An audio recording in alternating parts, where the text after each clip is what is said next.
मोदी सरकारच्या विकसित भारत संकल्प यात्रेचा रथ गावगावचे नागरिक हाकलून लावतायत। मोदी सरकारच्या खोट्या प्रचारामुळे जनतेमध्ये प्रचंड संताप आहे। याचा फटका विकसित भारत रथयात्रेमध्ये जबरदस्तीने सहभागी केलेल्या सरकारी कर्मचाऱ्यांना बसतोय। त्यांना लोकांच्या रोषाचा सामना करावा लागतोय। त्यामुळे परभणी जिल्ह्यातील सरकारी कर्मचाऱ्यांनी या विकसित भारत यात्रेच्या रथासोबत फिरण्यास नकार दिलाय।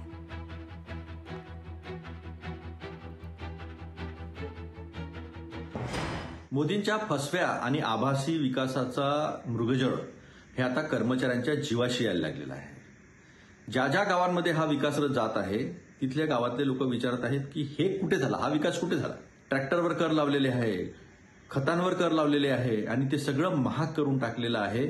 मग दुपटीनं उत्पन्न करणार होते आपण अमृतकालमध्ये, त्याचं काय झालं? 22 उलटून आता 24 यायला लागलेलं आहे।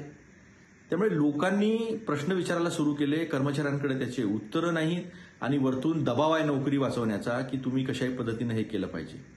2024च्या निवडणुकीमध्ये या सर्वांचं उत्तर जे आहे ते मोदींना द्यावं लागेल।